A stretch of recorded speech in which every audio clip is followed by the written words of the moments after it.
আসসালামু আলাইকুম প্রিয় শ্রোতাগণ। রমজানের শুরুতে রমজানের উদ্দেশ্যে, রোজার উদ্দেশ্যে বলেছিলাম, তো আজকে সূরা ফাতিহা পড়ব এবং তার বঙ্গানুবাদ শোনাব। সূরা ফাতিহা হচ্ছে কোরআন শরীফের প্রথম সূরা।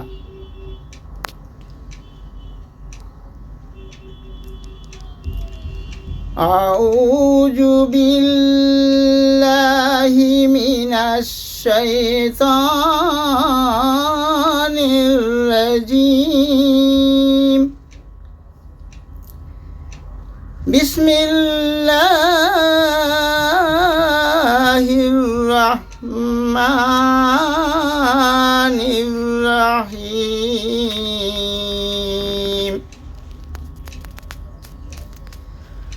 আলহামদুলিল্লাহি রাব্বিল আলামিন। আর রহমানির রাহিম। মালিকি ইয়াউমিদ্দিন।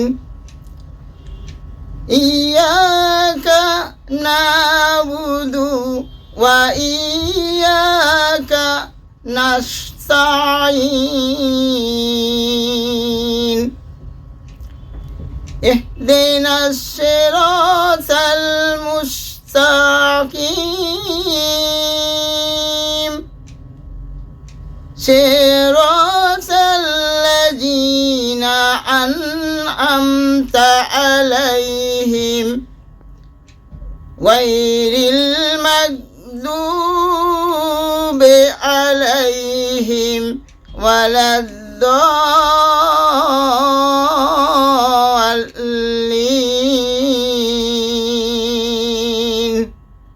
আমিন।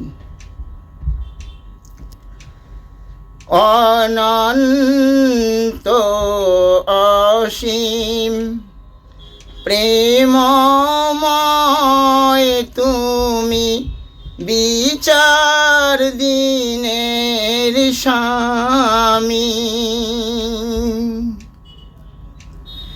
যত গুণগান হে চির মহান, তোমারি অন্তর্যামী।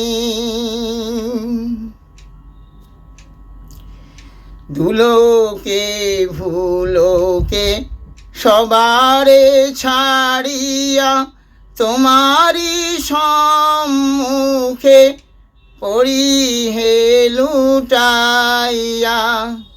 তোমারি সকাশে যাচি হে শকতি, তোমারি করুণা কামি। সরল সঠিক পূর্ণ পন্থা মোদের দাও গো বলি। চালাও সে পথে যে পথে তোমার প্রিয়জন গেছে চলি। যে পথে তোমার চির অভিশাপ, যে পথে ভ্রান্তি চির পরিতাপ। হে মহাচালক, মোদের কখনো করোনা সে পথগামী।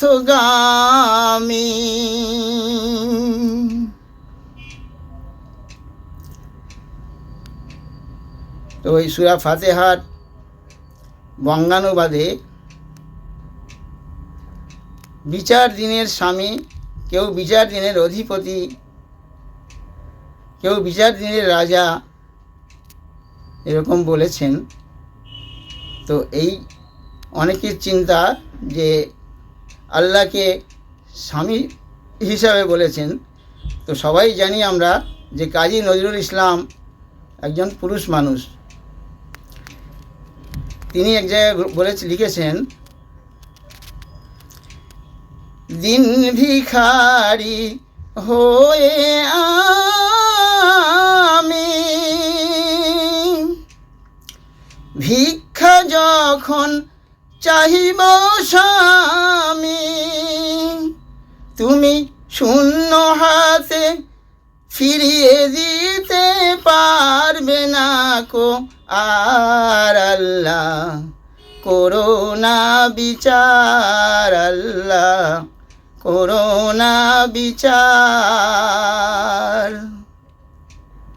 দিন ভিখারি হয়ে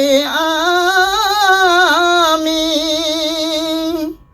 ভিক্ষা যখন চাহিব স্বামী, তুমি শূন্য হাতে ফিরিয়ে দিতে পারবে না কো আর আল্লাহ করোনা বিচার। এর থেকে বুঝতে হবে যে কাজী নজরুল ইসলাম পুরুষ মানুষ, স্বামী আখ্যা দিয়েছেন। হ্যাঁ, তো তাদের আবেগে অনেক আমরা বুঝতে পারবো না তাদের আবেগ হিসেব, যে আবেগে পুরুষ মানুষও তাকে স্বামী আখ্যায়িত করেছেন। যে যখন আমি দিন ভিখারি, ভিখারি মানে নিঃস্ব, যখন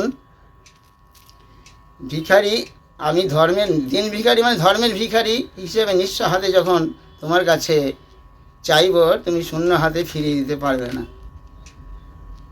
তো এই পর্যন্ত বলে আমি আপাতত শেষ করলাম। আসসালামু আলাইকুম।